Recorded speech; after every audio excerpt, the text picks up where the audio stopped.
Hello and welcome to the Tattersalls at Cheltenham preview evening show, whatever you want to call it. I've got two excellent guests to run through all 4 days of the Cheltenham Festival, and this is going to be snappy, insightful. We're going to bring you original thoughts. The boys are on excellent form.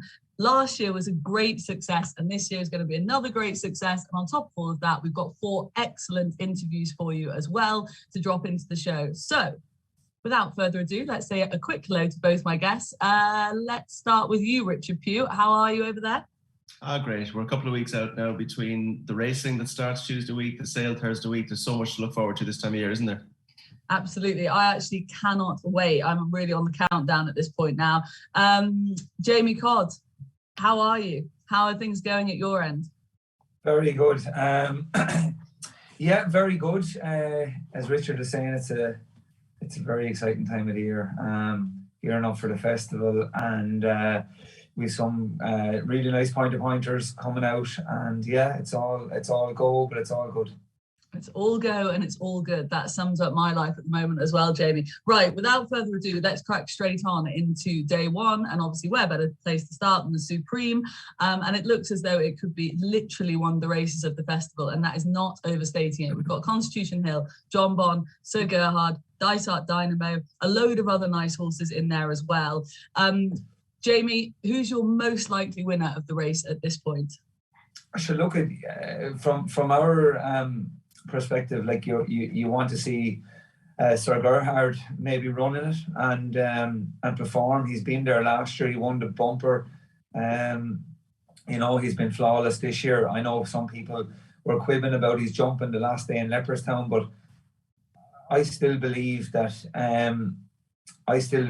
he's probably the best horse in the race if things can just go right for him and if he gets into a good rhythm. But he won a point. So like I think he's the best horse in the race, and I'd be disappointed if he didn't win. Okay, so very positive nod about Sir Gerhard there. Obviously, it's the one race that we have in the UK, some pretty strong representation in the form of Constitution Hill and John Bon, Richard. Would you be favouring either of those two UK runners at this stage? Believe it or not, there's been one line from last year's preview that has stuck with me all the way through this year, and even more surprising, it came from Jamie, but it was Sir Gerhard is a horse that he could see winning a champion hurdle. And I thought, if he can see winning a champion hurdle, he should win this over 2 miles. He's been there before. He's seen the place. He hasn't heard the place, and that's going to be a big factor, I think, in what we do this year. But at least he's seen it. He'll get to hear it this year, I think. Warren Ewing was a huge fan of Constitution Hill. He's got to have it's an obvious thing to say. He's got to be a huge danger. John Bon needs to hear the place, and he needs to see the place. I think Sir Gerhard is a more relaxed type who will take it all in better. If Jamie Codd says he'll win a champion hurdle, he'll win this. Oh, very positive nods for Sir Gerhard here. I'm all about Constitution Hill in this. But God, I can't get away from the two boys being so positive about Sir Gerhard. And that leads us very nicely into our first interview of the show, because now we can head over to a chat we had with Ellmarie Holden, who sold Sir Gerhard at the Cheltenham December sale. I'm going to begin with Expatriate. Expatriate was a horse that you trained to run in the Triumph Hurdle. So tell us about your experience of going to Cheltenham as a trainer. So Expatriate, that was a couple of years ago now. He's in the Triumph. He, he ran our first time being there. He ran a lovely, respectable race. What were your emotions through the race as Expatriate was running very competitively? It's just so exciting that you would have a horse good enough to bring you to the Cheltenham Festival and run in those kind of races. And can you compare the nerves, I suppose, anyway, similar to the nerves of unleashing an exciting young prospect in a 4-year-old maiden with all that's at stake? It's, Joe, you're nervous. You're doing the right thing within the few days before you go. You're questioning yourself. You're just trying to get everything to go to plan, go smoothly. Ellmarie, if you could talk us through the progression from running horses at the Cheltenham Festival to producing them through point of points to sell onwards, what informed that strategy? To be honest, it just happens unknowns to ourselves. So we sold a couple of horses that ran and won for us. And they sold well, they sold nice. And then we just seen how, you can make your money that way, make a bit of a profit that way. So as the years went on, we just ended up buying a little few young horses and gradually bringing them on. And a couple of horses worked out. We sold them, and over the years, the numbers have just got bigger, and we've just slowly changed from having runners on the track to more point-to-point runners over the years. It slowly just changed and owns to ourselves. And of course, impossible to understate the importance of a Sir Gerhard or a John Bond to fly the flag for you. That's it, yeah. So it's great, exciting to see them, the two of them running in Cheltenham and in all the previous runs, just doing so well. It's great for, it's great for everyone involved. Let me take you back to the Derby sale, John Bond. Do you remember seeing him when he was shown to you on that day? What do you remember about him? Oh, he's just a standout horse. He's just a picture. The whole place was looking at him that day. It's hard to get a look in, to be honest. He wasn't really our plan. That the Derby sale, he wasn't the plan, but it happened, and we ended up buying him, brought him home, and he was a little bit himself. What kind of John Bond wants, John Bond gets. But when you just figure that out, it's very simple. Just kind of do it his way, keep him happy, and there'll be no problems. And no better man than Nicky Henderson to ensure he gets exactly what he wants. That's it. He's in the best place, all right. And you've been over to see him? Yeah, we were over to see him there a couple of weeks ago. It was lovely to go and see him, see the yard and the whole setup. It's an amazing spot. Will you be more or less nervous in the Supreme Novice with John Bond than you were when you actually had a runner with Expatriate? I wouldn't sleep a wink. I won't sleep a wink. I'd be more nervous when any of the horses are running for the next owner, for the next man. Then it wouldn't faze me when they're running for ourselves. And that's the sense of, I suppose, confidence you had in them before you sold them on. Your word was taken effectively when they were sold at the next level after their point-to-point. Is that what drives that? Yeah, that's it. It's so important for them to do well for the next person. You're after saying X, Y, and Z for the new person to buy the horse off you and take your word and trust you. So you need that to happen. And you've seen both sides of the sale. You've been to the Derby sale trying to secure John Bond, and you did. And there's those moments where the hammer does or doesn't fall. Then you've been to Cheltenham, where Sir Gerhard, the bids were for you, and there's that tenseness and anxiety as well. It's a very exciting sphere, isn't it, when it's going for you? Yeah, it's different. The tables do turn. You're buying them at the stores, and then you're after getting this horse to the next level to win his point-to-point, and now it's your turn to bring him to the sale. It's different. It's pressure on then again. Look, I suppose getting into the horses themselves, they could run against each other. Have you a preference? No, I don't have a preference. The two of them are, when I had them, they were totally different. Sir Gerhard was just so laid back, easy going. And then John Bond was just all business all day, every day. They were two totally different horses at home. But the two of them they had serious ability.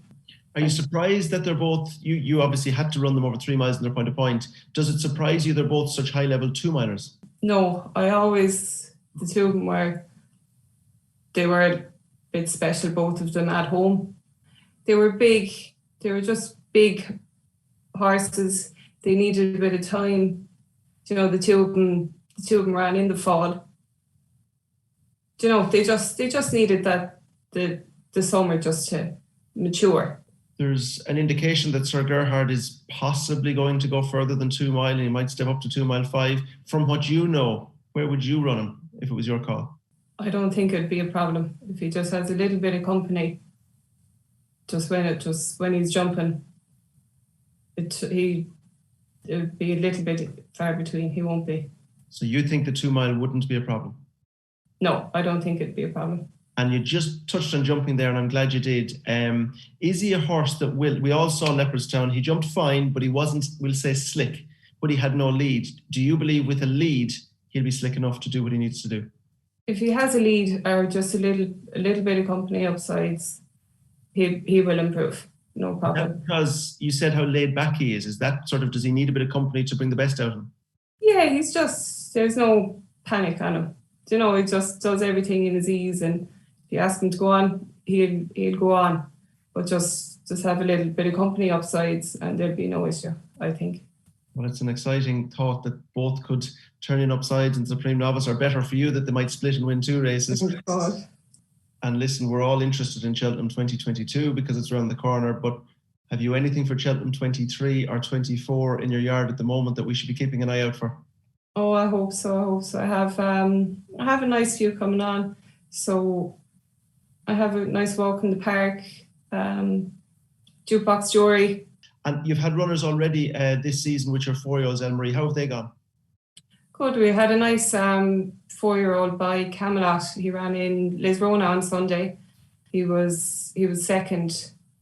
So he seems nice going forward. He was probably maybe just a little bit green, a little bit immature, but he will he'll come on an awful lot from that race.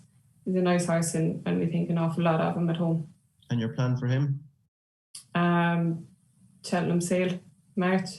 You'll be very, very welcome, as you always are. Let it be at Derby Sale or Cheltenham Sales. I hope you get to buy many more John Bonds and sell many more Sir Gerhards with us. And we look forward to seeing you at the festival for the week. Ellmarie, thank you very much.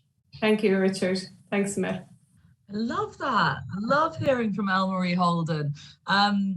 What a lovely lady. We rarely get to hear from her, so that was a great interview. And obviously, she's rooting for 2 in the Supreme in the shape of John Bon and Sir Gerhard. I hope that they both actually end up in the Supreme. I think Sir Gerhard over 2 will be very interesting, and the boys have already given a very positive nod to him, and it's Constitution helping me in that race. But let's move on to the Arkle, because the UK have a favourite again. I mean, it's just shocking at this stage. Edwardstone leads the market with Blue Lord next, Riviere de Tel, that sort of crossover form, and then bigger prices after the sort of top 3, I guess, in the market. Richard, let's start with you on this one. Do you think Edwardstone could take this scalp? Definitely, I've no doubt. I think he's the one they have to beat. Hugely impressed by everything he's done so far. The way he's won the winning distances, Alan King's done a great job on him. I think he is the one. For me, Magic Days is the each way bet. I remember Michael Hickey having her in a point-to-point with Colin Bowe. She sold for 92,000 with us last year, actually in the Fairy House sale, and she's been really good since. She's had Cheltenham experience. She's only beaten 5 lengths in the Mayor's Hurdle last year behind Tell Me Something Girl, and she's had a nice bit of chasing experience. You know, even to be around Galway, it's a good undulating track, and she was only a length behind Concertista as well. So as an each way bet goes, I would like her, but I think Edwardstone's your winner. Brilliant. And Jamie, who are you siding with at this stage in the Arkle? Do you rate that Blue Lord Riviere de Tel form from Leopardstown at all? I do. Should look at Blue Lord, obviously in the Supreme Novices last year. He fell at the last when he was running a big race. But I don't know, I thought they were getting a hard race in Leopardstown. I thought they took each other on good and early, and you know, the Mayor is going to get, you know, the Mayor's allowance in this race. Is that enough to say that she'll beat Blue Lord? It looked like that she should have won the last day. Edwardstone is, I'm not sure whether his hurdle form, I know offence, should improve a horse. Does it improve him enough to be winning an Arkle?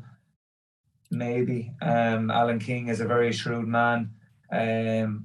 I just believe that there's something there like a put the kettle on down through the field that just could surprise us here.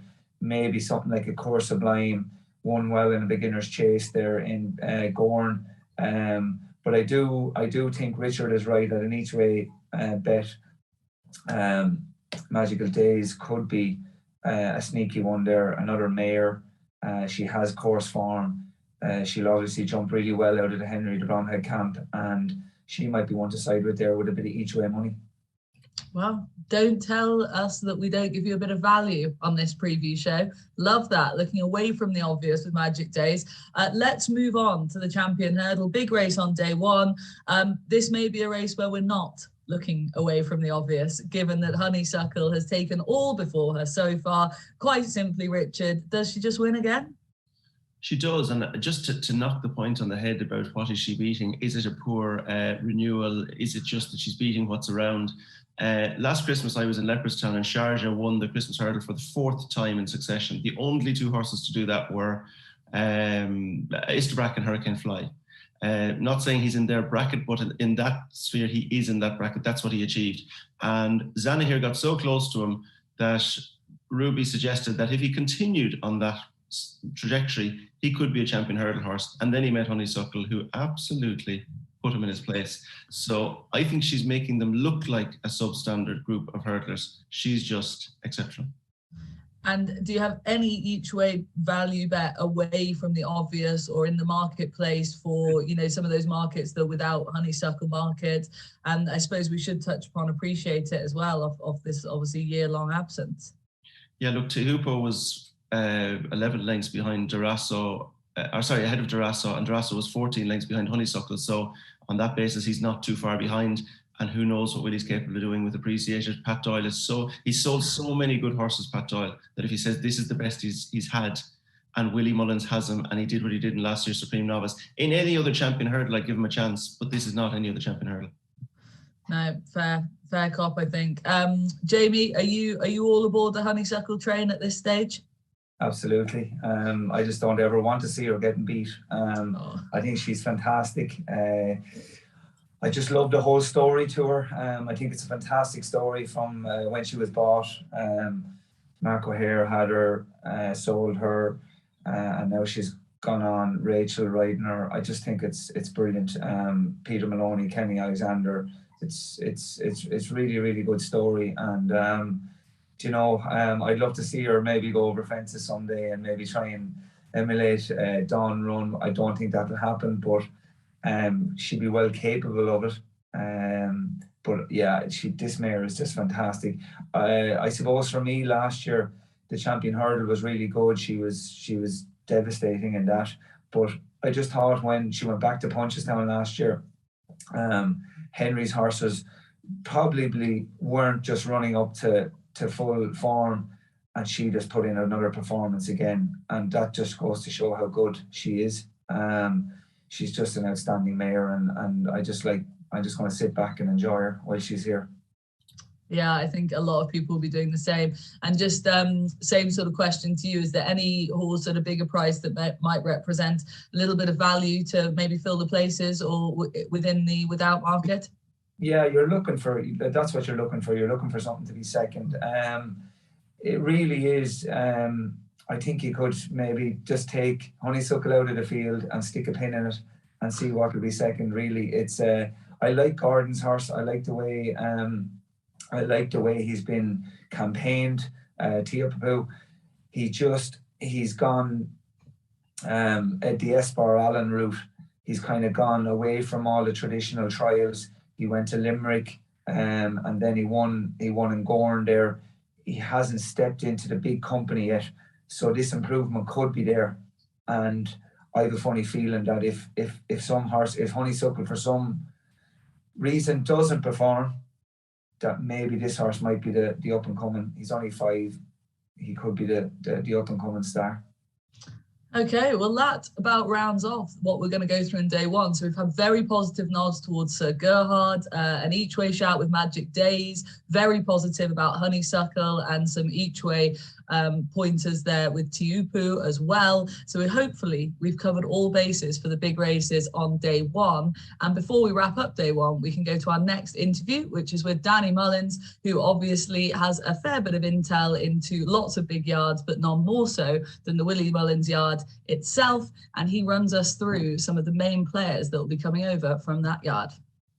Well, look, we'll jump straight into it, and we'll jump into it on Tuesday. And I'm going to begin with two sons of Jeremy, he was obviously a huge loss to the National Hunt World and to Gary Richard, although I think they might have replaced him with Hillstar. But the first one is Sir Gerhard on the opening day. I think the real question here is, we know his ability, we know he won the bumper. Can his jumping be slicker with a lead? I think it would be, but for me, the way he jumped around Leopardstown the last day, it screams go 2-5, and it's probably going to put him under less pressure. Ability is no question mark, but there's some very good horses in the Supreme, and I think Sir Gerhard might be best suited by going to the Ballymore. I'm sure Willie will have his own view on that and probably blow it wide open, but I think Dysart Dynamo looked very slick, and while he's not fast as Sir Dynamo, the gallop he set in Punchestown, that was unbelievable. The way he jumped out, went a proper pace, and just kept lengthening all the way to the line. You'd have to think, to me, he looked like a real 2-miler, but they're two different owners. And as you see with Nicky Henderson's pair, both owners might want to have a crack at it. And it's interesting for us, we'll be waiting for Sunday morning to see the declarations, just to see what's running. Is Danny Mullins checking the declarations the very same as us to see where does my name pop up? Yeah, definitely. You know, people think you might get a bit of information from Willie around 10 o'clock. It's usually, I think, jockeys close at 12 o'clock. So it's 11:30, 11:45 before we really realise which ones you're going to get your leg across. Later on Tuesday, we move to the Champion Hurdle. Honeysuckle is bidding to retain an unbeaten record. Is it possible for any horse? And I refer, of course, to Appreciate It, who was bought through our Derby sale by Pat Doyle and sold onwards to Willie. Is it possible for him or any horse to overturn her 12-month absence? I think, personally, what I've seen from Honeysuckle, it'd be an act of God that'd stop her at this stage. She's unbelievable. You know, every day she can go 2 miles up to 2.5, decent ground, heavy ground, anything that's been thrown at her so far, you know, she's been able to overcome. But Appreciate It is probably the best horse she's going to have to take on probably in the last year and a half or so. And he was very good to win the Supreme last year. The fact that he's been off the track for a year, coming from Willie's, that wouldn't worry you. You know, Willie was well able to prep the likes of Quevega to go there in her first run. Penn Hill, I think, hadn't a run before going to win there as well. And, you know, Willie is very happy with him. He looks great at home. David Casey rides him out all the time, and he's very happy with him as well. So I think he's probably going to give Honeysuckle the most to think about that she's had in the last while, but can he beat her? I don't know. Honeysuckle to me is untouchable until somebody can. I think she's rock solid. She's one of the naps of the meeting. Well, look, the Champion Chase, we've a Tattersalls clash and a clash for the ages with Energumene and Shishkin. Tom Lacey obviously bought Energumene from the Derby sale, recommended him to Team Close Sutton, and I'm sure you're glad he's ended up down there. Can he turn the table with Shishkin? What does Paul think? What do you think? Shishkin won the match in Ascot, and you stopped the race in Ascot at the last, you'd have a fair job convincing yourself that Energumene was going to get beat. He jumped great that day, you know, got the run of the race, everything happened, and Shishkin still managed to make a few mistakes, look beaten everywhere, and come on through to win. And when you're analysing that, a more truly run race around Cheltenham, if he can brush up his jumping a little bit, I don't see an angle for Energumene to beat him on the Ascot run. I'm sure Willie will have another plan and see how that can be turned over. But I think the forgotten horse for me in the Champion Chase is the older boy, Chacun Pour Soi. You know, a lot is made about his record when he travels to England. I draw a line through that. You know, last year they went no pace when Politolog was a late Norton runner. He went back to Punchestown and won very well. The year before, Chacun had a stone bruise and didn't get to run. I think if Chacun gets a clean run at the other two, Energamine and Shishkin, I think he can beat him here, but this is going to be everything that a Champion Chase should be. It'll be a proper test of the three horses, but Chacun Pour Soi is the one for me. Well, a couple of quick ones. One race he won't ride the winner of is the Fox Hunters, and Paul Townend nearly did, which would have been quite the Cheltenham quiz question in years to come. But Billaway is one that Willie bought from Tracy Gilmore, who everyone will remember having led in Florida Pearl all those years from our February sale. Can he do it this year? Can he get his head in front? He's the dominant Irish chaser. I think so. He's been good. He bolted up a Nace recently. He looks in good shape. He was just touched off last year, and was he beaten then again in Punchestown just on the nod. So, you know, he's a horse that is, you know, he's still got a bit of mileage left in him, and I think he'd be a deserving winner of the Fox Hunters. Another one that we thought was pretty smart when we saw her go through the sales ring, daughter of Jetaway, Brandy Love. Colin Bowe sold her for 200,000. She's looked very smart. She has her quirks. Will Cheltenham suit her? I think Cheltenham should suit her. In Fairyhouse the last day, you were looking at her after jumping a few hurdles and you thought she's no chance of finishing anywhere close to these, and she's only beaten a handful of lengths then. So going left-handed will definitely be an advantage to her. And the news that Ali Gordavasi is going to miss the festival as well, I suppose that enhances her chances. But Willie has a strong hand in the race, and Dino Blue could be another one for the McManus team that could come out and trump them all. There's a horse you won on at Christmas, and funny, this is a topic I'd like to touch on for both Manila Cocooner and Flooring Porter. There'll be crowds this year. There were no crowds last year. Flooring Porter is forward going. I think Manila Cocooner wore a hood. Is that something you have to consider this year that you didn't have to consider last year? Do you do anything differently? Are you more concerned about it? How does that play out for those two horses? I don't think so. You know, from my point of view as a rider, you know, I'd be going out with the same thing. I suppose the most important thing for those horses is the trust they have in the lad or lass that's leading them up. You know, is it from watching my David Attenborough, the horses sense a heartbeat from 4 meters away, and if the person closest to their head is relaxed, that will keep them more relaxed even in a bustling crowd. So once they get through that, I think by the time we get up on them, let's just keep them chilled out and get them down to the start in the best frame of mind possible and have a go from there. You know, Manila Cocooner wore his hood in Leopardstown, but I think that's more so just to keep the nerves okay getting to the start. Once he gets out and racing, he's fine. And surely if you're sitting on top of him, your heartbeat must be fairly important as well. It is, yeah, and that's, you know, that's an important part of it. You know, you have to give the horses a lot of confidence getting down to the start, and, you know, let them believe in you. And, you know, I suppose you're going back to daily exercises like in Willie's. All the horses walk through the stream every day. The horse doesn't know how deep the stream is. They trust the rider to go in through that. So it's little things like that horses build up an awful lot of trust in their riders. And by the time you're getting to Cheltenham and there's 70, 80,000 people there, everything is hustle and bustle.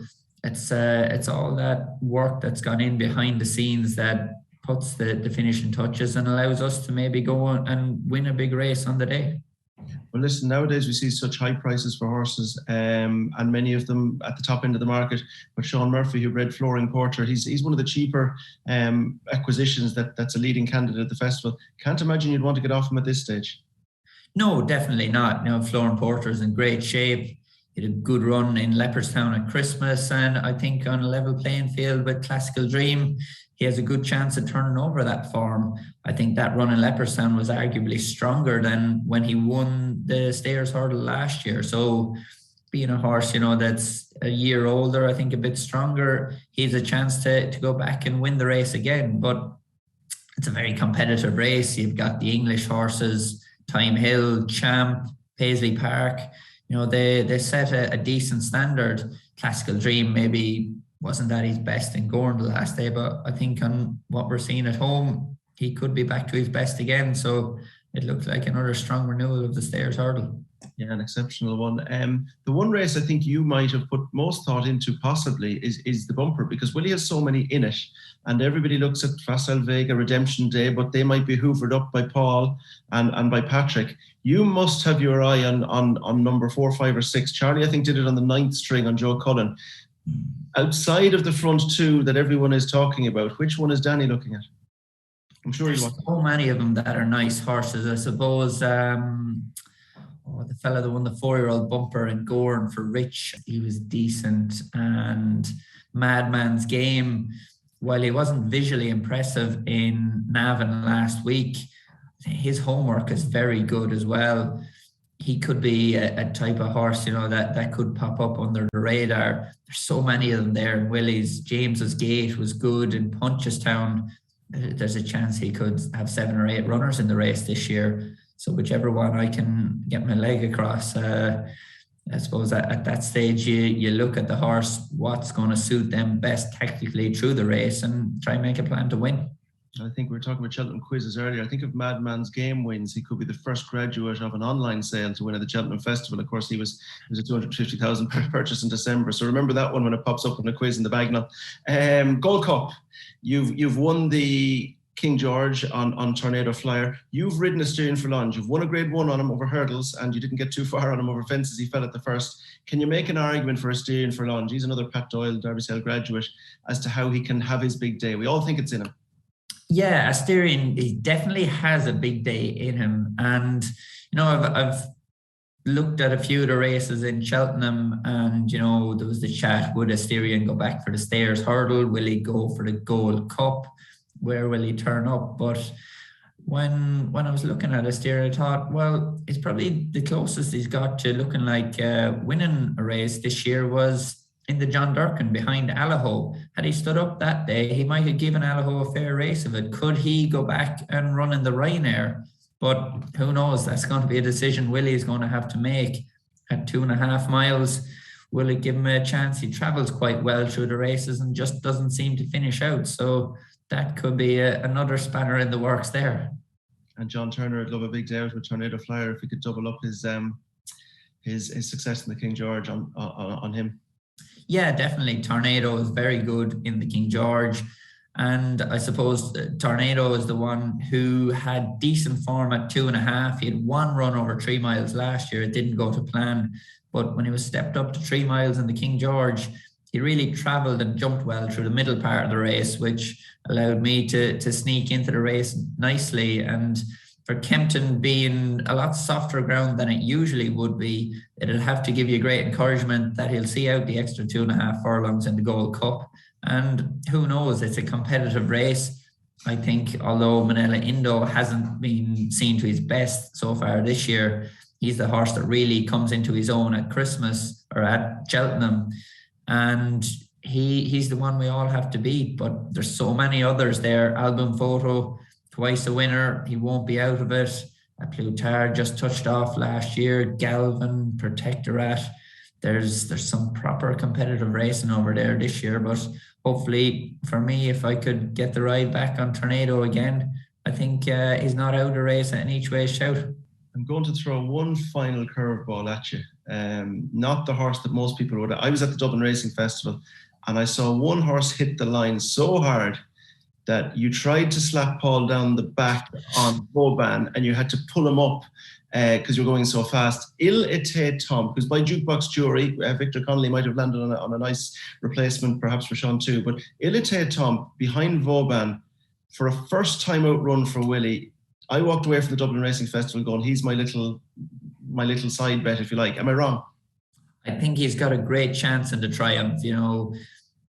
Going back and watching that race at the Dublin Festival, he, is a little bit green, a little bit slow at a few hurdles early on, but he was very intelligent. He learned very quickly through the race, and you know, that side on camera gave a great shot of how hard he tries down the straight, and he really hit the line strong.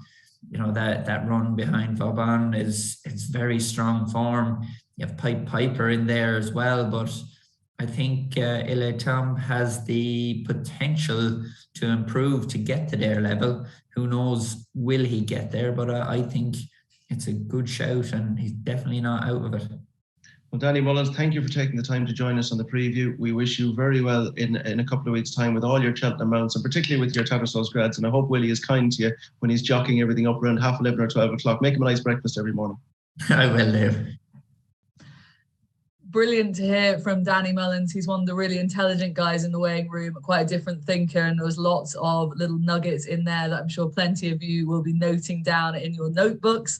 And on that note, we can kick straight on to day 2 and opening race on day 2, the Ballymore. Now, we've already discussed Sir Gerhard in plenty of depth, boys. A lot of you seem to think, well, both of you seem to think that he'll be going for the Supreme. So in behind him, there's the likes of Ginto, Journey with Me, Stage Star for Paul Nichols in the betting currently. Jamie, if you really believe Sir Gerhard's going to go over 2 miles, then what wins the 2.5 miler? Yeah, I suppose when you're looking at this, I suppose Ginto sets the standard, really. He's a horse that seems to be improving. I thought his run the last day in the Lawlers at Naas was really, really good. I think the thing that sets this horse apart for me is that every day he hits the line, he's doing his best work, and I really, really like that about this horse. And I think the 2.5 is going to suit him. Possibly getting a lead. I rode him in Navan, and I got a lead for the first kind of mile and a half, and I just thought he was really good in behind. Jumps like a buck, and yeah, like if Sir Gerhard doesn't go for this, I don't believe that Sir Gerhard is an out and out stayer. I know he won a 3 mile point to point, but I just think with his flattish pedigree that he has a lot of speed. And like as we saw last year in the bumper, Rachel was fantastic. She dictated the pace, kicked at the right time, and it just lasted her home. So I think that the Supreme is going to be the race that will really suit him. And I think that opens the door for Ginto to come in and maybe win the Ballymore. Just touching on what you said there, Jamie, there about he's always doing his best work at the line in the races we've seen him in this season. Would you be worried about a horse, you know, when we saw Bob Ollinger go past Brave Man's Game in this race last year with that real kick of speed? Is Ginto vulnerable to something with sort of a bit of speed at least? Yeah, no, he absolutely is, but go find a horse that's going to do that in the Ballymore. If Sir Gerhard doesn't run, if Dysart Dynamo is obviously a very, very good horse, I don't know. Like he's won a 2.5 mile bumper in Clonmel, so like maybe if the occasion doesn't get to Dysart Dynamo, because like he's a free going horse, so I'm not sure. They say he's going to settle in behind. It doesn't look that he has settled yet. I followed Patrick around in a bumper in Punchestown last year, and by God, Patrick's a strong fella, but he absolutely pulled the arms out of him. So I don't know. I just don't think there is a very fast, good horse in this, and that's what makes me believe that Ginto is just going to win here. Yeah, fair comment. And Richard, if you're following up on what Jamie's just said there, you know, Journey with Me hasn't shown any speed. He does everything pretty slowly at this point. I don't think Stage Star has got much of a kick either. Would you be agreeing with what Jamie's just said there? Yeah, look, Ginto is, as Jamie said, is the obvious one. I was actually on the phone to Noel Moore, and if you remember through COVID, we weren't allowed to have anybody in the ring, so Noel Moore was on the phone to me whilst bidding on Ginto. So this could be the closest I ever come to buying a Cheltenham Festival winner. I'll be all about that. I'll have my little ad in the Racing Post bought by Richard Pugh, and I'm sure Noel won't mind. Richard, this is a desperate claim to fame, but anyway. I can't believe he's just after said that. He's clutching Look, Jamie, he's just not blessed like me and you. You know, we've got proper, legitimate claim to fame, whereas Richard, this is all he's got to hang his hat on. How many winners have you ridden? 25 or 30 Cheltenham Festivals. They don't mean anything to you, Jamie. If I have a 5-run one, I'd sooner save the betting slip than take the money. Like it's obviously I'd take the money. Look, the one horse in here that is interesting. Very few horses hit a rhythm twice, like this horse did in Leopardstown. Galloping Champ didn't, I felt, the second day, and this is a similar profile. Manila Cocooner hit a rhythm in Leopardstown that was so slick, so fast, and if he rolls away in front, he's the only horse that Ginto might just have to find an extra gear to catch. But of course the challenge is if he's rolling away in front and Dysart Dynamo is there, it changes the balance of the race. So no bet until we see the declarations. Manila Cocooner is the concern to Ginto. Okay, like it. Good insight, boys. Let's move on to the 3 Mile Novice Chase. The Brown Advisory, as it is now known. This had a shake-up last week with the news that Galopin Des Champs is more likely to go over the 2.5 miles, meet Bob Ollinger there, which we'll get to in due course. And so this now, at the top of the market, looks like a matchup. Well, not a matchup, but a lot of chat around Brave Man's Game taking on a Hoist and Muir, and then you've got Capodanno in there behind, and then a few others at bigger prices, boys. Jamie, is it between the two UK horses here? And you can't really pick fault with Brave Man's Game at this stage with everything he's done, can you? This horse's jumping is just, it's in a different league. I don't think I've ever seen a horse to be as neat over a jump.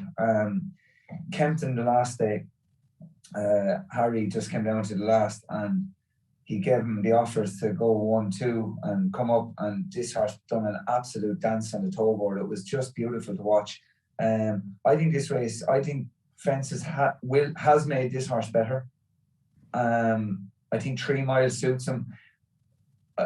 For me, looking at Brave Man's Game, I think he's just a very, very strong cruising speed over 3 mile, and he just doesn't have that gear. When Bob Ollinger came by him last year in the 2.5 in the Ballymore, he just didn't have the speed to stay with him. But I think 3 mile over fences, the way he jumps, I think just letting him bowl along, I think this horse is just made for this race, and made for fences, and I think he's going to be very, very hard to beat. I really, really like this horse over fences. I really do. Yeah, I think I would concur with those thoughts. His jumping is just perfection. I'm also a big fan of a Hoist and Muir, but maybe not this year. I think he's a really talented individual. He's got a huge engine, but he's still kind of a work in progress, whereas Brave Man's Game feels like much more the finished article, Richard. Where are you looking at this race? I nearly echo everything Jamie said there. The one point I'd like to make is when we come to the sales, and Brave Man's Game was at the festival sale, there's a type of horse that everybody has, and Donica Doyle's always, they're race horses, but they're sales horses. They stand up fine, strong stamps of horses. And I think the education they get, not just from Donica, but all of the guys producing them through point to points, he is one of the better, more naturally athletic jumpers. But it's no coincidence when they get that grounding that they can do that, because they've been doing it from before they were doing swinging canters. So great to see them carrying out what Donica would have been guiding him towards and training him for from his very early 3-year-old year. And I hope for Donica he can go and be as good as he has been so far. Okay, positive nods, all about Brave Man's Game, like it, because it'd be good if Paul Nicholls could win at least one race at the Cheltenham Festival. Let's move on to the big race on day 2, which is of course the Champion Chase. What a race this is teeing up to be, but I almost don't want to get overexcited, because this race in the past has looked like an absolute cracker coming into it, and then we've had late withdrawals, horses being diverted elsewhere, and it's disappointed us. But please God, if Shishkin, Energumi, Chacun Poursoir, and even horses at bigger prices like Nube Negra get there, this is going to be a belter, Richard. It's kind of young horses at the top of the rematch. Chacun, Danny's just touched upon already, really interesting insight from him, not giving up on him and putting a line through those UK runs so far. And then it's like with Envoy Allen, can the real Envoy Allen please stand up?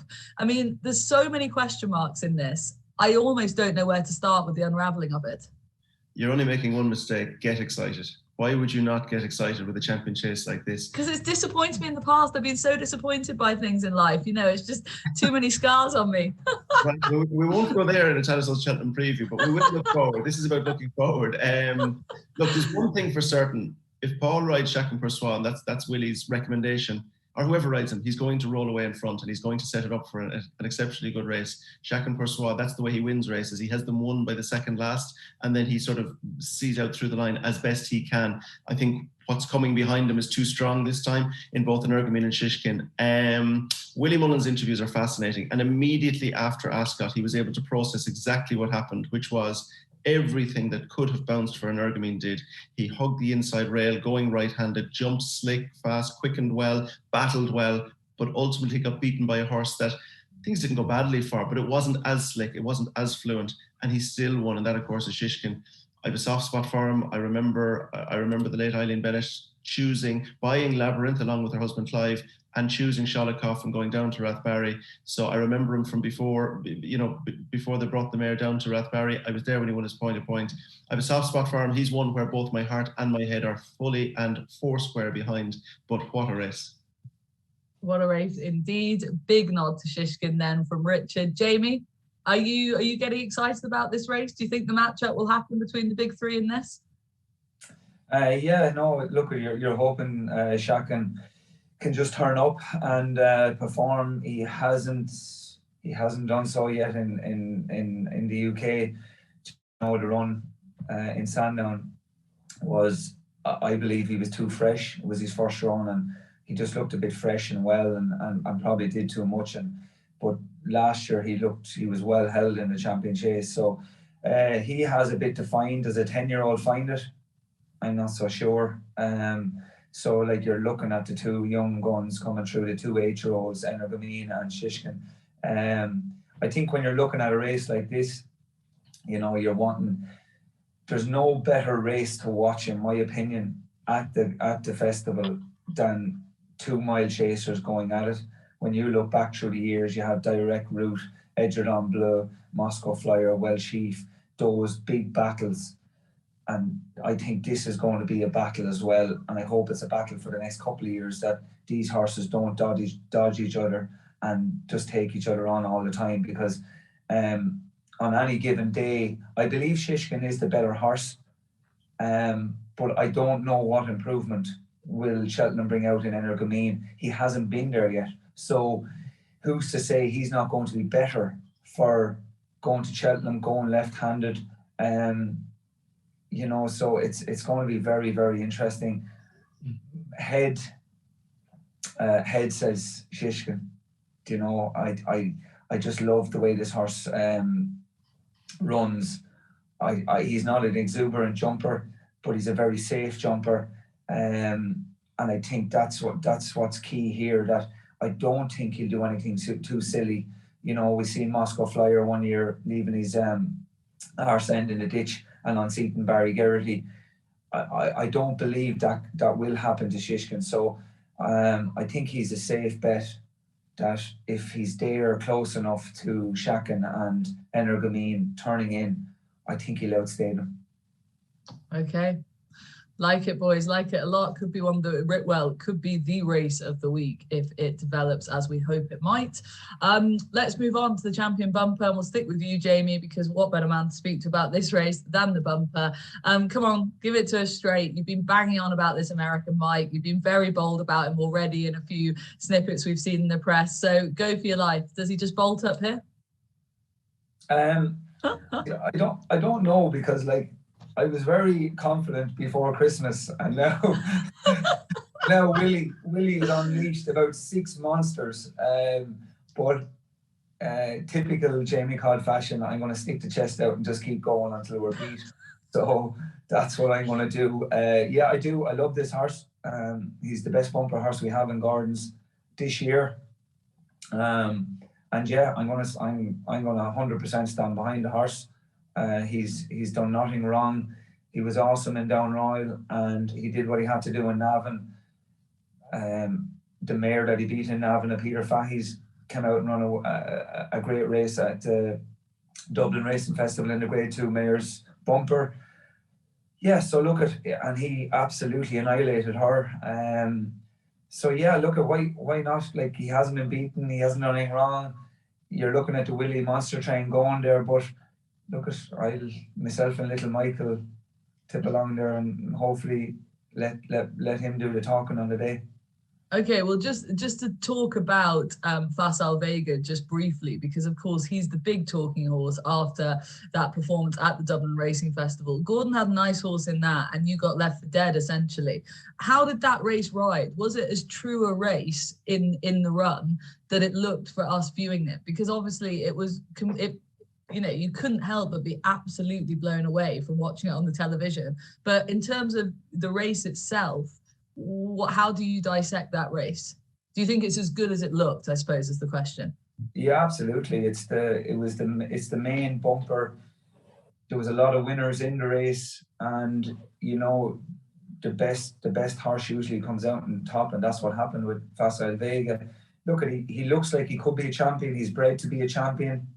The one interesting thing for me was when Patrick got off the horse. I met him coming back in, and I said, "Wow, that was amazing." And he said, "I think we have a better one at home in Redemption Day." So it just got me thinking, like, if Patrick is thinking like that Redemption Day is as good or better than Facile Vega, then he has a massive decision to make. And then you throw in the horse that won at Punchestown as well, the Shantou horse. I thought he was very impressive at Punchestown as well. So look, Willie has a very, very strong hand, and it's not always the one. Like Facile Vega was very good in Leopardstown. Will he bounce out of it? Redemption Day is going to be going in fresh from his first day. But for me in this race, it's the preliminaries that are key here. These are young horses. The crowds are going to be back. I think Cheltenham is just going to be on fire this year. I think people are going to be so excited to get back, and it's going to be very, very busy, a lot of noise, and it's going to be what horse takes in all of that before the race, and I think that's going to be key. Mike he's a cool customer. Shane McCann rides him every day at home, and he keeps a lid on him very, very well. So look, I can't wait to get out there and see what way I'm going out Sunday evening. So I'll be riding out on Monday morning, and I'm really excited to see what way our horse takes to the place and that. So yeah, look, it's an unknown, but I'm excited for the race. Absolutely. And come on, Richard, do you think Jamie can get the job done on American Mike? Are you with him, or are you abandoning that ship? I think if you were a betting person, you have to look outside Facile Vega. He was hugely impressive, but so was Kilcrut in the same race last year, and he was going to absolutely turn up and win. It was game over. I mean, you can be in no way critical of what Facile Vega did, but Jamie's right. In the interview afterwards, Patrick did say Redemption Day, not much between them, but he's 8-11. He's that sort of price. The second horse has been beaten since. The third horse was beaten at Punchestown and won an air bumper. It was visually wow, but they're all visually wow on their day. So what I'm saying is you've got to look for value. American Mike is probably his correct price. So I agree. You look at James's Gate, who was a Dennis Hickey graduate through our November wholesale, the Shantou, very, very impressive in Punchestown. And interesting that Danny felt Madman's Game. It'd be a great day for Donncha Doyle if he could have a Brave Man's Game and a Madman's Game. Doesn't that encapsulate the whole industry? So I'm looking for value.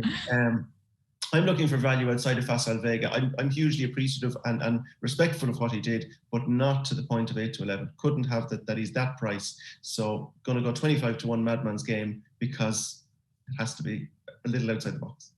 Love it, absolutely. And look, it's a race that's thrown up plenty of surprises in the past, and plenty of second, third, fourth string horses win it. And even at that sort of price, to fill the places, you're going to get a run for your money, aren't you? So you can totally see the sense in that. And that rounds off day two. Already we're rattling through this, and it's time for our next interview, which is with Gordon Elliott, who of course has about 60, I think, horses entered over the 4 days. He has horses in the handicaps, he has horses in the bumper, obviously, and of course the graded races too. He's got chances left, right and centre. So without further ado, let's hear from the man himself. Gordon, firstly, thank you for joining us here on our Tattersalls Cheltenham preview. At this time of year, when you're just a couple of weeks out from Cheltenham, how much time do you get to enjoy what's coming? Obviously, you're enjoying it all and looking forward to it. But there are plenty of sleepless nights, and you're hoping every bit of work goes well from now until Cheltenham. So thankfully, all the serious work is done. So just a couple of breezes between now and next Tuesday week. So hopefully everything stays in one piece. And you obviously have a good strong team. So if one falls off the wagon, you know you'll be there in force either which way. Yeah, that's it. I mean, if we were loading up to go today, we'd probably be looking at around 55 horses. So I sort of have it in my head, if I get somewhere between 45 and 52 over there, I'd be happy, with horses that don't get into handicaps, and we go for different races instead, Well, look, from our point of view, it's a slightly different Cheltenham preview. It's a little more bloodstock, a little bit more sales orientated, as you can imagine. I remember a horse called Torin Road, and I'd be fascinated to know your journey, and I'll explain this in a moment, your journey from buying Torin Road through to maybe something like Ginto, the top, I think he's the highest priced horse through the Fairyhouse Ring. Talk us through your journey from buying that very first horse, Torin Road, as an emerging amateur rider, wanted to be trainer, to where you are now. Have you changed how you look for horses throughout that journey, or what you see in what you want from a horse? Look, I suppose we're always trying to buy the champion. When we go to Tattersalls sales, in Cheltenham or wherever it is, we were always trying to look for the best horse. But I mean, as you know, for me, like, I'll buy a horse at 10 grand as a horse from being the top lot in the sale. But I wouldn't win winners. I'll buy a horse that can win a race. But you're always looking for the next champion, and we've been lucky enough that we've bought plenty of them over the years at Tattersalls. Gordon, Ginto was the highest priced horse to go through the Fairyhouse Ring at 470,000, and that's where you need to be to get to the winner's enclosure in Cheltenham, you seem to think. Bective Stud, huge supporter of yours, a horse that everyone has huge hopes for.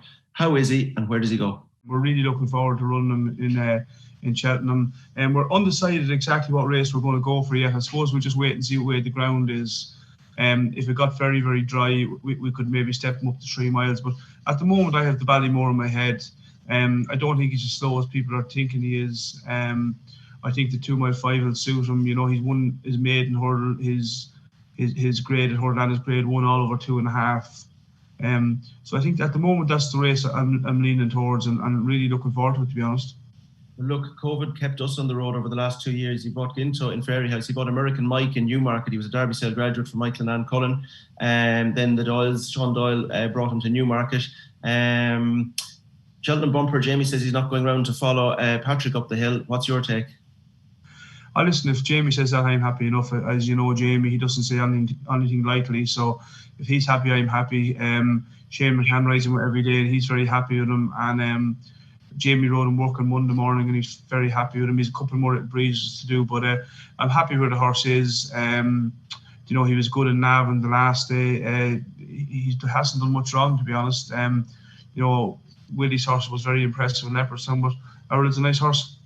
Have you any lines of form? I probably should know this as the person asking the questions. Have you any lines of form from the horses you would have run against Willie's better horses to have a sense that you should be competitive, or you're a little worried, or you're a little confident because of what Willie's have beaten? Listen, you're always worried with the way the horse won. I was very, very impressed on both days. He went through the line very, very strong. But someone very shrewd actually told me that the time in Navan was a quicker time than the time in Leopardstown, on softer ground in Navan on a tougher track. Now, I'm not massively in the times myself. I just go on the performance on the day, and I thought both horses were very good. Our horse was good in Navan. I thought Willie's horse was very, very good in Leopardstown both days. But look, lads are going on with form against horses and working against this and that. Take every horse as you find them. That's the way I do anyway. I could run 4 or 5 horses in this race if I wanted. I'm probably going to run 1, maybe 2. But, I don't think it's a race I like to run them in unless I think I've got a good chance. Now, we're going to throw a few different ones at you. Mount Ida, graduate of Mount Eton, and Jerry Cosgrove sold them to you at our Cheltenham December sale. She was a Derby Sale graduate as well. Extraordinary success last year. What's her plan for the spring? She's going to go for the Mayor's Chase, Richard. She's in very good form. She's showing a lot more pace this year than last year. And she actually came home from Cheltenham last year a bit sore. I'd say she was feeling something when she jumped the first couple to the right, and Jack Kennedy gave her a great ride and just let her get into a nice rhythm and come home. And she won very, very well. That form is the second horse has won the Hennessy, Phoenicia Williams' horse. But Mount Ida's plan is to go to Cheltenham for the Mayor's Chase, and all being well, we'll be going for the English Grand National after that. Perfect. And Jerry Cosgrove has an exceptional record. I think Belfast Banter, Battle Over the End, Honeysuckle and Mount Ida have all come through him. My question to you is, when you're buying a horse, how important is it the person behind the horse who's produced the horse? Does that have a big bearing on your decision? Yeah, it's an awful lot got to do with who you're buying the horse off. I suppose who you can have confidence in and who you can trust. There's always a better one every week, and you're going to buy good horses and bad horses. I completely understand that, but there can't be machines every week in, week out, and if you get a good relationship, you get confidence of people, and I suppose a bit of luck buying our yards as well really helps. But Jerry Cosgrove, he's over the years, like since obviously you were riding in Pint of Pints and I was riding in Pint of Pints, Jerry was always very, very shrewd. If he fancied one, they'd always win, and they always seem to train on as well. You buy different types of horses, like we just referenced now briefly. Pied Piper came out of Newmarket, obviously through a different type of profile. Is there any type of horse you prefer buying, or you're more comfortable with buying? To be honest, as all I want is horses that can win. I don't care where to win. I would just want winners. If I'm going to Perth or Listowel or Leopardstown or Quebec, and it's winners I want, or Downpatrick. But every horse is different. I mean, we were buying these Pint of Pinters as big staying chasers or to be champion hurdles or whatever. But we bought the Pied Piper obviously at Tattersalls in Newmarket. We bought him, as a triumph-footed horse, and maybe I could turn into an Ascot. Good staying flat races, and it's nice to get into a few of them as well. And he's been lucky for us as well. Well, listen, you always say you've had a winner. It's all about the team. I have to look after my team, and there's two teams I really need to look after. Can you get Jamie Codd, another winner at the festival outside of American Mike? He loves the win at the festival. People get in behind him. What have you got for Jamie Codd this year? Look, he'll ride in probably all the amateur races for me. He'll ride in the bumper, and he might even ride the cross country race for me. We haven't finalised exactly what he's going to ride, but he'll ride either in the 4 Mile Chase. He'll ride either Braeside or Unwild Fred.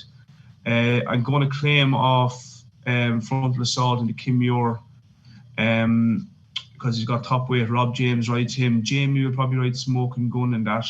He ticks a lot of the boxes for the race. He's won at Porterstown Chase. He stays. He ran well in the Fairy House the last day. Davey said if he'd have made a bit more use of him, he thought he'd went very close, but he's in very, very good form, the horse, at the moment. He never looked as well since we've had him. And when you've got Jamie and them lads up around Cheltenham, it's worth a half a stone. He rarely leaves Cheltenham without a winner, and I'd be disappointed if he does. And I've only one other member of my team to look after. Matt Hall loves an outsider in the handicaps. Wants to know about Andy Dufresne. Look, he's in the few handicaps, but look, as Matt has his finger on every pie, so I'm sure he'll be okay. I'm sure Matt will be just fine. Gold Cup, strong hand, Galvin, Derbyshire graduate to Ian Ferguson, and Conflated, graduate of Dillon family who bred him in Yellowford. He was exceptional in Leopardstown. Galvin was very good in Leopardstown as well. Can you split them? Have you two strong chances? Where do you see you fitting in? It's a Gold Cup. Both horses, I'd like to take the chances in the race. It's a Gold Cup. Obviously, Conflated has the Ryanair and the Gold Cup. We've both races we can go for. But it's a Gold Cup, Richard. There's only one Gold Cup. I'd like to let both horses take their chance. Conflated is a bit hot and cold. He's very good in Navan and very good in Leopardstown the last day. But he's in a good place at home at the moment. He never looked as well. He's behaving himself. He can hang and lie some days. And for the last couple of months, he's been really, really good, and we're very happy with him. So I'd like to take our chance with him. Galvin's been awesome all year. He's improved from run to run. He's very, very happy at the moment. I love the way he hit the line in Leopardstown. He was very, very good. And I suppose he's beat the Cheltenham 3 times. He's beat Cheltenham more than 3 times. He's won there 3 times. So, course form is massive.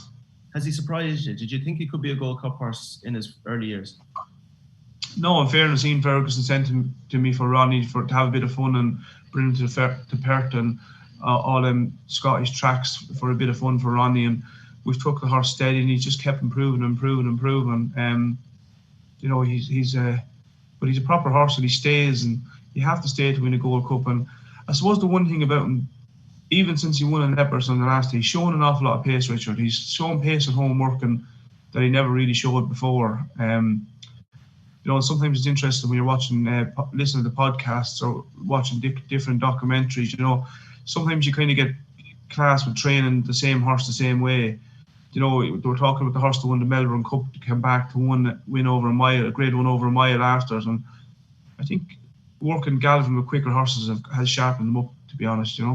I remember Charlie Swan making a comment about Isterbrack, about how Aidan put speed into Isterbrack, because obviously he won the 2 mile 5 novice. So it's interesting you describe the development of Mount Ida and Galvin starting to see more speed. I've one more horse to ask you about. He's a Tattersalls Cheltenham favourite. He has to be a favourite in your yard. We all know that if Tiger Roll wins, you'd probably love him to go out on a winner. Personally, on a personal level to you, what would it mean to Gordon Elliott if Tiger Roll went by that line in front? That'd be unbelievable, Richard, for him to win 6 times at Cheltenham and what looks like it's going to be his last run of his career. You know, he's been a horse of a lifetime for me as a trainer, for all the staff, for his owners, you know, for the whole public. You know, there's not a child that comes into this yard. The first horse they want to see is Tiger Roll. If he passed the line in front, it'd probably be one of the best days of my training career. You know, he's in very, very good form at the moment. You know, if the ground is on the good side on Cheltenham, I'm very, very happy with him. I think he's got a great chance. Well, listen, we wish you well with all of your team. Thank you for taking the time to talk to us, and we'll see you over there all week, and of course Thursday after racing as well. Oh, so good to hear from Gordon. Obviously, he's got such an army of horses going to the festival, but that last little bit on Tiger Roll, we will come to him in due course, but the roof will come off the place if he was to pass the line in front in the cross country. Let's move on to day 3 and back with the novice chasers, this time over the 2.5 miles, boys. The Turners novices, you've got Bob Ollinger in here taking on Gallopin des Champs. If we had the sort of 2 UK horses going head to head with Brave Man's Game and Ahoy Senor over the 3 miles, then it's kind of about the 2 Irish horses going head to head here with Bob Ollinger taking on Gallopin des Champs over the 2.5 miles. Let's start with you, Jamie. I think we'll come to you. Who do you think wins this? Is it about the top 2? And can Bob Ollinger do what he did in the Ballymore this time around? On performance last year, yes. But I'm not sure his jumping is up to... I think he's a good jumper, but I don't think he's as natural over a fence as what I've seen. And Gallopin des Champs over a jump it's very, very nice to look at. And I think Bob Ollinger is a little bit quick. I don't know, he just lacks a little bit of scope for me. I thought in Gorn he got the job done. I thought in Punchestown when Rachel rode him the last day that Rachel kind of forced him to jump, and he did jump better, but it's just not a natural. So I don't know. He's a hell of a horse, Bob Ollinger. I do believe that if Honeysuckle wasn't around, that this horse will be dropping back for a champion hurdle, and he'd have no problem dropping back for a champion hurdle. But I'm just not sure over a fence whether he could just get caught out. Speed, scope around Cheltenham, you need to be very, very quick on your feet, especially down over the last 3 fences. So on that angle, I'm probably going to have to side with Willie's horse. Yeah, it's very interesting, that jumping angle with Bob Ollinger, and I think it's something a lot of people will be honing in on, because it's not a shot in the dark. That what we've seen him do on the race course, he's not looked natural. What Henry de Brom had said about him in post-race interviews, that they have had to do more schooling with him than they would have done normally, and he just can at times look a touch awkward. And Richard, a horse like, for me anyway, the Hon Presse for Venetia Williams, he's the absolute opposite of Bob Ollinger in terms of jumping. He's like a bunny over his fences. He's so slick, he's so measured. And I wonder if out in front, which is what we've seen him do we saw him do at Cheltenham when he ran there over the course of distance. I wonder if he'll put these Irish boys jumping under a bit of pressure, because he's going to be so slick and fast up front. Exactly that. That's what this race comes down to. I'd love to see Bob Ollinger over 3 miles, because I think his jumping does lack scope. He's probably economical and does it his own way, and he would have time to develop through the race. And I think Gallopin des Champs, if he goes head to head with L'Homme Presse, as good as he was at Christmas, and I've never seen a better horse at the beginner's chase. The second day, when Paul tried to put a little bit of manners on him, it wasn't all. When Paul said pop, Gallopin des Champs said no. And if L'Homme Presse is alongside him, just pressing that, I think Paul will have his hands full now just to keep a lid on Gallup and Deschamps. So L'Homme-Presse, I've been hugely impressed with. He's a son of Diamond Boy, and he leads the charge for Diamond Boy at the moment, who stands down with Conor O'Keefe. Obvious only disappointment is that I don't think many people noticed it, but Venetia stepped forward to say her own yard isn't quite firing. But if she can have him right on the day, that's where I'd be looking towards for the Chandlers. Yeah, me too. I'm glad to have somebody sensible on this show and agreeing with me. So brilliant news. And just a note on that Venetia Williams line, like you say, I don't think many people have even noticed that. She came forward and said that about the yards, potential virus in the yard. So it'd be very interesting to see how that develops over the next 10 days or so. But for me, I'm all aboard L'Homme-Presse as well. Let's move on to the Ryanair. Allaho. Many people's banker of the festival here, going into this race, looking to win it for a second time. I think, let's stick with you, Richard. Is he just unbeatable if he does what he does the last time he was here? When you look at the betting, Allaho 4-6, Energumene won't run, the Plutard goes Gold Cup, Chacun Persois probably goes to the Champion Chase, Conflated probably Gold Cup. So now you're down to the 10-1 shot. So it starts to Tornado Flyer's gone, Envoilin is probably gone, maybe Fakir Dudery. So it starts to crumble a little bit behind him, and probably because of him. I remember the Slatterys were very, very keen on Shan Blue when they had him. He only won his point-to-point by about a length or so, but they were very keen that this was a very smart horse. And obviously Dan has taken a position this year to, I think maybe Shan Blue had a slight setback, I'm not sure, but he's taken a position to prep his horses for Cheltenham in the hope that he can have them just right. But if the Allaho that turned up last year turns up this year, no, he's the banker. Yeah, and is it as simple, Jamie, as that? Is it just all aboard Allaho? Kind of similar comments apply, I suppose, with Honeysuckle. Is it just a sort of unbeatable situation if he tips up in his tip-top form? Yeah, it honestly looks like there's nothing there to take him on. It really doesn't. As Richard alluded to there, when you go down through the betting, it's just going to break up so much. I suppose if you're looking for something, a little bit of value each way, maybe something like St. Calvados of Paul Nicholls could come back to a bit of form. He was third in the King George. So maybe something like him, something has to finish second. I know when we're talking about these races, but Allaho's form is so strong. You know, that he basically he turns up and he wins. Yeah, I think I would agree with that. It's a bit unoriginal, but sometimes there's no point looking away from the absolute glaring obvious. Now, if the Ryanair is as straightforward as the boys have just said, and I would agree with, the Stayers Hurdle is the opposite of straightforward. It might not be a vintage year, a vintage time for staying hurdlers, but what it is ultra competitive as a result. So up at the top of the market, you've got Flooring Porter. We've obviously spoken to Danny Mullins already. Interesting insight from him. He's at the top of the market, but he's basically a bit of a lunatic. Time Hill has been disappointing, but clearly has an engine. Classical Dream ticks the lunatic box. Champ seems to run one good race, one crap race. Paisley Park, old boy, but he loves Cheltenham. Royal Carl has got a huge chance as well for Ireland. Where to start, Richard? Where to start here? Maybe with Jamie. Look, everything you've said and more. I think I'm landing on Flooring Porter because he did it last year. But you're absolutely right. Classical Dream is the class horse in the race. If you put Goran out of the way, he's probably the class horse in the race. It'd be a lovely result if Champ or Paisley Park could win. They're both November sale graduates, and Champ, I think, was named for to win one of the big races at the festival, and this is the one now. His time has come. He's not getting any younger, so for Tony McCoy to have his stamp on him would be nice. A bit like Tiger Roll, if Paisley Park came up in front, I think the crowd would surely appreciate that. So wide open, don't land anywhere strongly. If I was forced to have a bet, maybe Flooring Porter. Okay, I think if I was forced to have a bet at this point, but I almost want to hold fire until the day really and see who comes in for a bit of money, see about the ground as well, because that plays a factor with quite a few of these quirky individuals. But I think if I was to go with anything now, I think it would be Champ, just hoping that he can bounce back to what he did at Ascot, which I was blown away with on the day. Jamie, how are you unpicking this puzzle that is the staying hurdling division?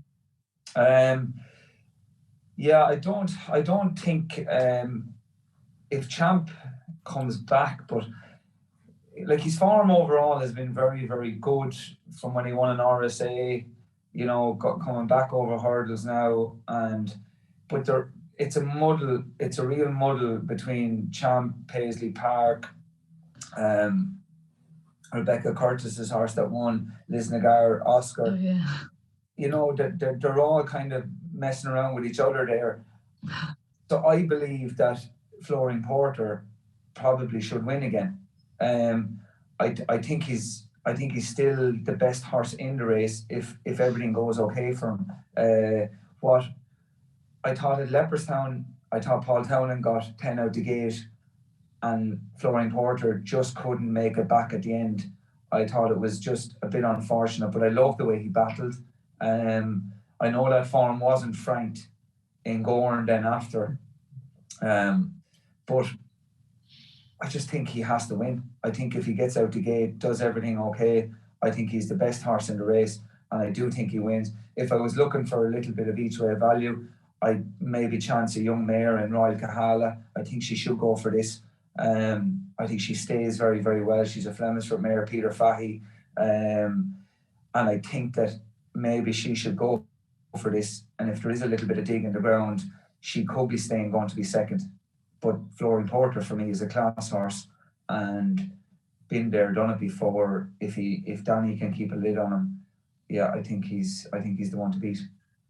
Okay, a big nod towards Flooring Porter, who's currently 3-1, one of the sort of bigger prize favourites for the festival, but that, of course, is because of how competitive the race is itself. So that's a nice nod towards Flooring Porter from the boys there. Let's move on to day 4, which kicks off with the Triumph Hurdle. Now, this is a race that in the past some people sort of look down on, but I think I love this race. I love the juveniles, and this year I think there could be some real class acts in there, and 2 of them belong, well, one man has involvement with 2 of those horses, Phil Dorr and Pied Piper, and that man is Joey Logan, and he is our 4th interview of the show. Richard spoke to him. Take us back to when Joey Logan began buying horses and your connection back to, I think it was Joe Crowley in the beginning. It was at the beginning in 06 or 07, I bought a couple of horses to have in fun and training with Joe, and we ended up buying a horse called Logan's Run. He went down to Joe and he ended up winning 2 bumpers and was second in the Galway winner's bumper. So you got the bug for a winner. How did it progress from being a winner with your colours on to a winner to a winner that you wanted to ultimately sell? Then we enjoyed going racing the whole time as a family, and then obviously the bug came alive and we had a bit more success and we sold a couple of horses, and from there the bug took over and we tried to turn it into more of a hobby, into more of a business. And that's what it's become. And horses like Finian's Oscar, Champagne West, they've helped your brand quite an amount. Yeah, we've been lucky. We sold a lot of nice horses over the years, and we've been lucky, and it's great to see them to go on and to be winning on good tracks and small tracks and winning races. It's very important. It's a unique position you find yourself in, because you've sold some horses onwards that could win at a high level, and at Cheltenham, of course, and yet you've bought horses in your role for Andy and Gemma Brown that could win. Is there one element of it you prefer, or do you just take it as it comes? No, it's quite absolutely, it's different, to be honest. I really enjoy going to the sales and buying young horses and going to see them pint to pint and then going on to progress. Also enjoying now, it's a different role altogether, buying horses for Andy and Gemma, and hopefully to go on and win big races at the festivals. There's one question I'm looking forward to your answer on. And in racing, there's generally a sense that you buy to sell or you buy to race. When Joey Logan is buying a horse for himself to sell onwards, or if he's buying a horse for Andy and Gemma Brown to win at the Cheltenham Festival, do you look for something different? Can you allow something in the horse's makeup that you know is going to race and never have to be sold that you couldn't allow if it was going to be a sales horse? No, I stick to my own rule. When I'm buying a horse, I'm always buying them to sell them. And I'm buying for Andy and Gemma, I'm buying the same type of horse, a big, scopy, good walking horse with potential to train on to be a good staying chaser. But if we're going to talk about big, scopy, good walking horse with the potential of a staying chaser, I hear Phil Dorr all day long. How did you come to own him? Then back a couple of years ago at the beginning of COVID, Andy was on to me and we were thinking of going to France to look at buying young horses. and obviously COVID came in and the sales was put back. Everywhere was on lockdown. There was nowhere open, no restaurants, no shops. Everything was on lockdown. So we went over, and that was my first time over actually, and I really enjoyed it. And we bought a couple, and one of them was Phil Dore. Phil Dore looked like the obvious candidate for the Triumph Hurdle. He was favoured for quite some time, and then you went and surpassed that with our Newmarket graduate, Pied Piper. Very different profile. Very different profile. Then that's a funny story actually. We were on our way home from holidays, and Gordon was over at the sales in Newmarket, and he rang me and said, I'm after being told about a very smart horse here that's coming out, John Gosden's. And Andy and Gemma was in Dubai on holidays. And I said, I'll give Andy a text. And Gemma was the one that actually put her foot down, and she decided she wanted him. So it was all up to Gemma, to be fair. And you've beaten Vauban. You've had Cheltenham experience, which couldn't have gone better. How confident are you? We're very confident with both horses. They're two different type of horses, obviously. Pied Piper is full of class and full of speed, and he went to Cheltenham and he won. Now, Davey gave him a very good ride, and we don't know what we beat, to be fair. He done it very impressive. Phil Dore is going to be a chaser in the making. He's 16-3, he's very honest, and he puts down his head and gallops. I think the extra furlong is going to suit Phil Dore, and I think a quicker gallop will suit him. So we're very lucky to have both of them. Hopefully the both of them get there in the one piece, and it's going to be an exciting race. Isn't it just? And Pied Piper is a horse we could see on the level at some point going forward. Do you see that as something the horse would bring you towards, or is it something you think Andy and Gemma might like to try? Absolutely, and that's Ryle Arkle, big stain races. That could be an option. Definitely, he has the speed and class to do that, and definitely would be an option. And one other leading chance before you go, Mighty Potter's a horse I know you have a lot of time for. Where do you see him at this point in time, 2 weeks out from Cheltenham? Look, we like him a very lot. He's a massive big horse. He's 17 hands. Whatever he does this year as a novice, he's going to be, I think, unbelievable after Summer's Grass. At the moment, we'll be going for the Supreme Novice. I think a good gallop will suit him. I honestly think he's a horse with a massive future, and all the guys in Gordon's are very happy with him. So you're landing on the Supreme Novice as the likely target? Even though it's a very, very hot race, I think the strong gallop will suit him, and hopefully coming around the bend, if he's in third or fourth position, he'd have a great chance coming up the hill. Well, listen, thanks for your time. I know you're busy. You have a lot to look forward to at Cheltenham, and I hope we see you there throughout the week. Thank you very much, Richard, and pleasure talking to you. Great to hear from Joey there, some real insight. He obviously has a real soft spot for Phil Dore, Richard, and I do too. Just the way in which he goes about his business, it's hard not to love him on that loopy rein with his ears pricked, and he's a gorgeous looking individual. But this is just a really competitive division at the moment. Where are you landing in the Triumph Hurdle as things stand at the moment, with Vauban about the 15-8, 7-4 favourite, Pied Piper next best at 9-4. You've got the UK Challenger Porticello at 10-1. He's probably a bit overpriced. Night Salute, multiple winner at 10-1 as well. Where are you falling on this, Richard?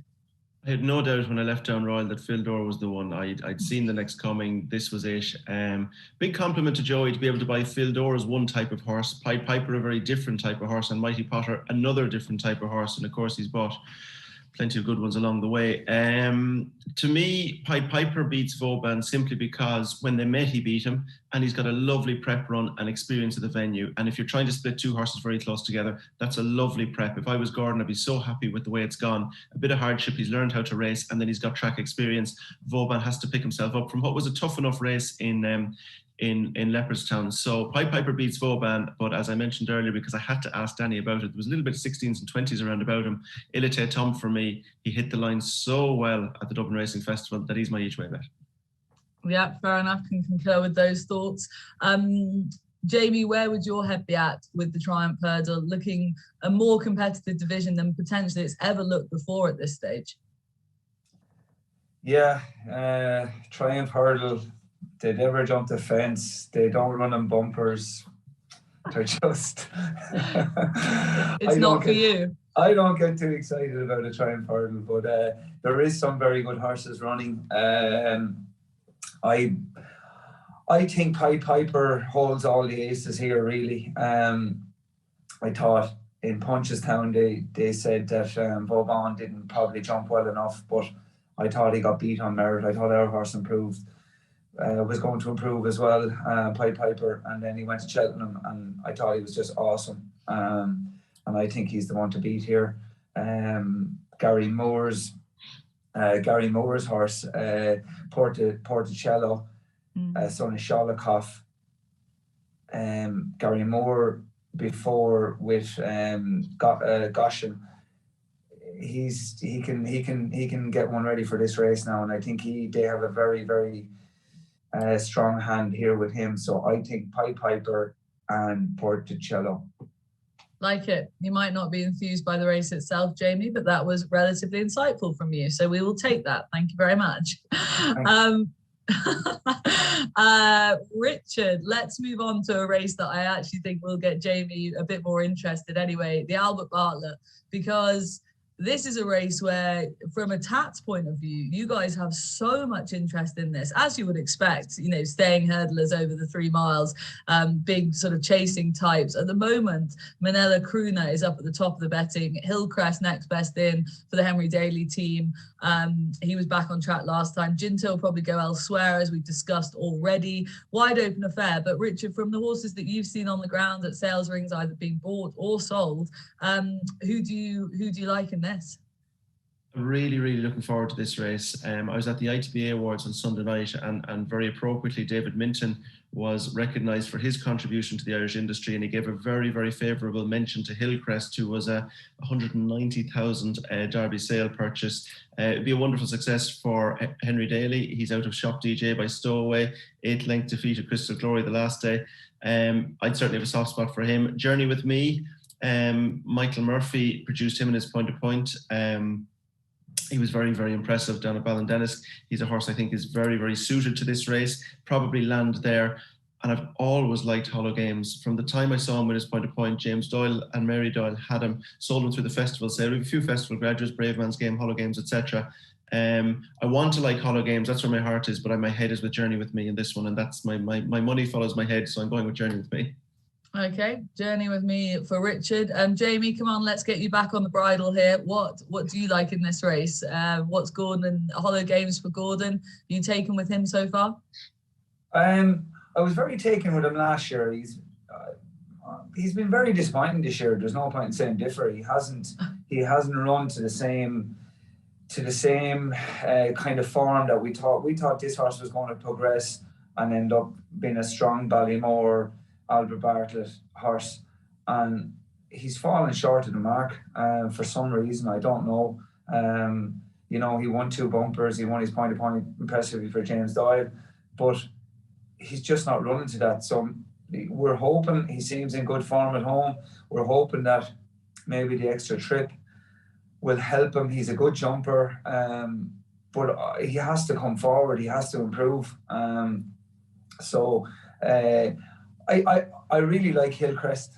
I think this race is made for him.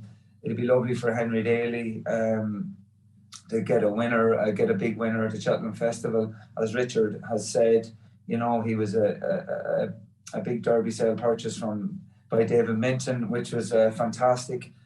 And it'd be nice for him to win the race. I think one at a price. A horse called Bardenstown Lad. He's a Black Sun Bellamy horse. He was produced to win a point-to-point by Adrian Murray up in Westmeath. John McConnell took a chance on him at one of our Newmarket sales. And I know John quite well, and I think he's kind of given this out a big shout in this race. So at a price, I'm gonna maybe put him in at a price there to run very, very well. But I think Hillcrest could be the one there that'll win, and maybe Bardenstown at a price. Love that. That's what we're here for. A little bit of value, a little bit of an each way squeak in there. A horse that's probably coming into this race under the radar, away from the big names. Let's move on to the big race of the whole week itself, the Gold Cup. Again, kind of same rules apply in a way to the stairs hurdling division, as in this might not be a vintage renewal of a Gold Cup, but there's loads in here you can make a case for. You're looking at a Plutard trying to turn the tables on Manella Indo from the race last year. Manella Indo obviously trying to back the win up from last year. Galvin's been the curveball this season, didn't really see that one coming. And then you've got the likes of Protectorat in there. Can he transfer some of his flat track form over to Cheltenham for the Dan Skelton team, and Albion Photo as well? Richard, for me in this race, it's pretty unoriginal, but I'm siding with the Plutard to turn the tables on Manella Indo, and he's up at the top of the market, so it is unoriginal, but that's my thought in this race. Do you think he can do that? Do you think he can go a step closer than he did last year? You probably can, but horses who get beaten in Gold Cups tend to get beaten in Gold Cups. I think of the Jack Adams of this world, that they're always thereabout, but that they're just not quite Gold Cup standard. I didn't have you down as a trends man, Richard, because that's the big trend, isn't it? That if you get beaten it once, you don't win it or something. I think that's the rule. Yeah, trendy in every way, they say. Name the last horse that would be second in a Gold Cup and then win it. Oh, good one, Jamie. Is that a question, or do you actually know the answer? Oh, I know the answer. I know everything, Richard. You've all the answers. Well, enlighten us. The fellow, Adam Conrad. Wow, good knowledge. Look, it's taken the whole preview show for Jamie to really show us why he's here, and then bang, in he goes with something interesting. These jump fences, they've won a bumper maybe. These are my types of horses, Vanessa. Yeah, fair. Look, you don't claim to be anything else. That's why we love you. Richard, back to the Gold Cup. So you're sounding like you're a little bit lukewarm on a Plutard, on my Plutard bet. Whatever beats him wins. Okay. I'm trying to be a Manella Indo fan and always have been a Manella Indo fan, but ultimately I can't get away, stick to the trends. He's won one of his last 6 races. It was the Gold Cup, but it's just not good enough.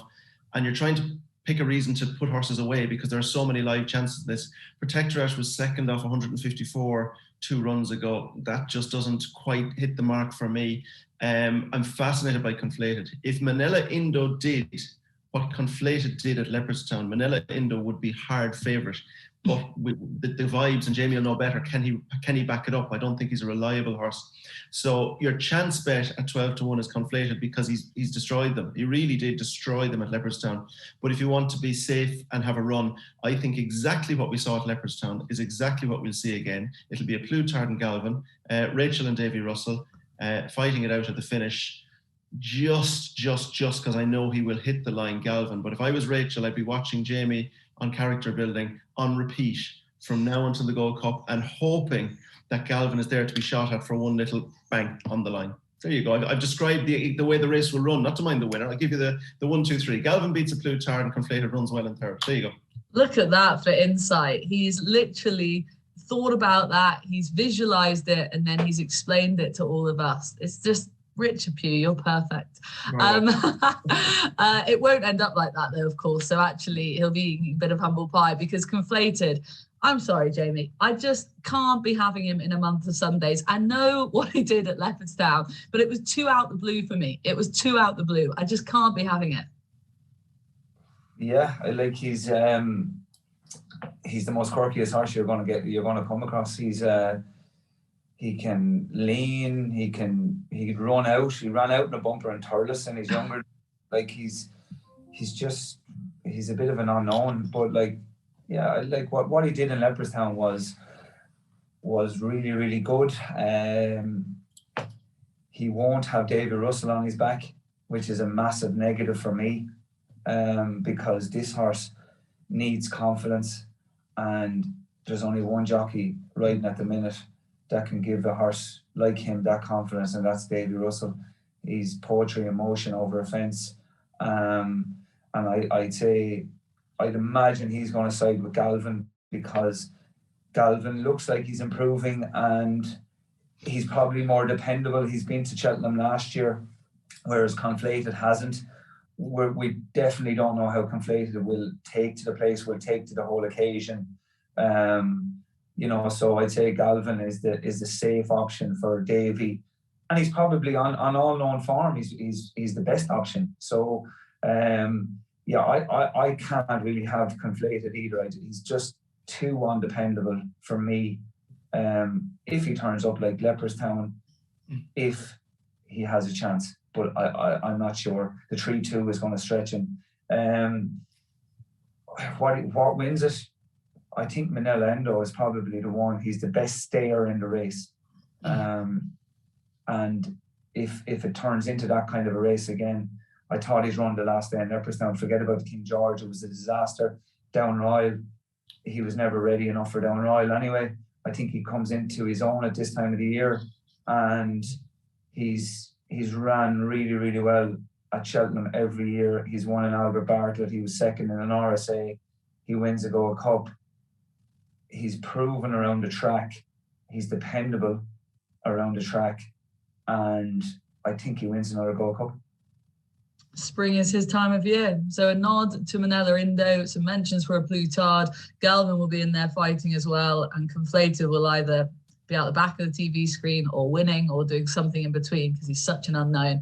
But it's a fascinating race. And that about rounds off the proceedings. We're going to give you naps and each way picks in due course.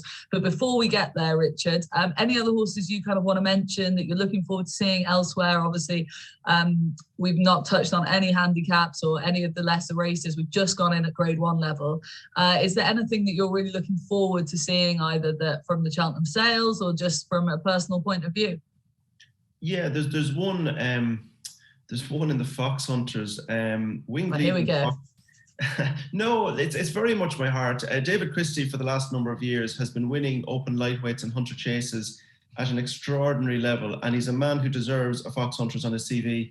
And Barry O'Neill has joined us on the team here at Tattersalls in the last month or two and has been a great addition. He deserves a Cheltenham success as well. So just genuinely, because I think both guys would be hugely deserving of a Fox Hunters, I'd just love to see Winged Leader win. Billow is the obvious leading candidate, but I'll be shouting for Winged Leader. Fair. And Jamie, over to you. Anything head or heart that we should be talking about? I mean, I suppose we've already touched upon Tiger Roll. I mean, that could be one of the moments of the week if he was to win another cross country. How likely do you think that is at this stage? I just hope, like always, when Tiger turns up at this time of the year, I just hope he goes and turns up in good form and just does his thing. He's an absolute dude of a horse. Can I just ask, is there anything, because obviously the form that he is in personally affects how he runs. Like, you can tell that he's just, he's in great form. He can put his best foot forward. And then there's other times where he, doesn't fancy it for whatever reason. We've seen him do it so many times at Cheltenham. Is there something at home that he does, or any signs he gives you in the yard, or to the team in the yard anyway, that makes you think, oh yeah, he's coming good right now? Is there anything? Yeah, he'd probably attack you in the box. he could come and try and bite you or something like that. He's peculiar in the box and that. Like, he can be quite narky. Like, he can be very narky. So at least O'Neill rides him most days, and he just seems to be in really good form. The only thing for me is real tacky ground. If the ground on the inside course, obviously it wouldn't be as well drained in there as the course proper. So if that is tacky, Tiger Roll doesn't do tacky, in my opinion. He's just not as good on it, and maybe doesn't try as hard on it. But if it ends up in kind of nice ground,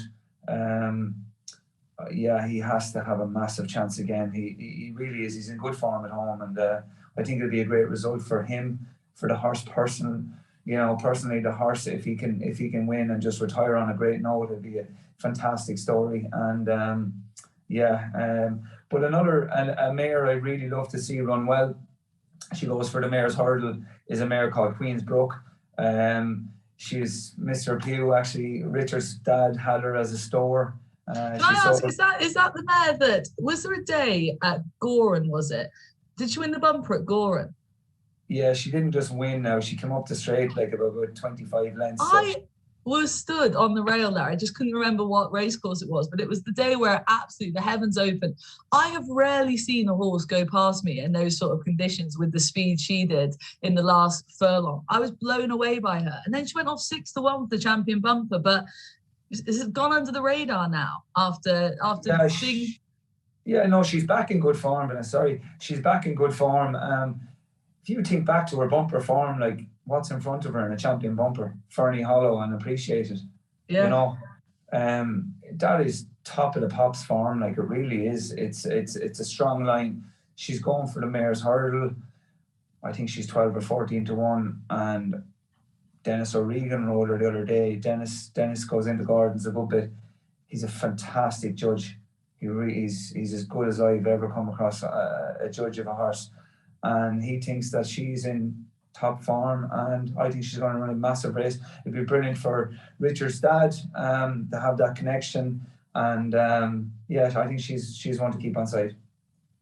Love it. Okay. Well, we've given everything plenty of a mention here. That I think the boys have covered most things they want to touch upon in terms of, I mean, there's loads of horses, we could be here for hours, but hopefully we've mentioned everything you guys wanted to touch upon and given plenty of tips along the way, value as well. So rounding off the show then, please, Richard, we'll start with you. We'll give Jamie a second to think about his. We need a nap and an each way pick from you, Richard. In fact, I'll go first. My nap is Constitution Hill, and my each way shout is actually stealing a little bit of Jamie's work, but it's already in my book, so I'll take it. St Calvados in the Ryanair, I think a bit of spring ground, and having had the trainer upgrade to Paul Nicholls, he hasn't got the best out of him yet, but just as an each way shout in the Ryanair to follow Allaho home, St Calvados for me. So that's where I'm going. What about you, Richard? Look, Nap is wholly unoriginal, but Derby Sale, Cheltenham, our champion hurdle, Honeysuckle, I just think I can't wait to see her win. I just want to watch it and enjoy it, like Jamie said. So obvious, sadly, but we have to nap her. One of us has to, and you didn't, and Jamie has to pick one other now. My each way bet, I listened to an interview recently with Noel Meade, and he said he thought Schoolboy Hours was his best chance ever to win the Aintree Grand National. So a little bit of an entry preview here. Schoolboy Hours beat Ben Dundee half a length in the Paddy Power Chase. Ben Dundee at the second last was absolutely running away, and for me just didn't want the full 3 miles. So if he takes his option on the 2 mile 5 on Thursday for Chris Jones and Andy Lynch, Chris is a good supporter of ours, he's around 16 to 1. Ben Harvey might ride him and take 7 off him if he can do the weight. That's my each way 14 to 1. And don't forget Andy Dufresne in the Grand Annual, he's about the same price.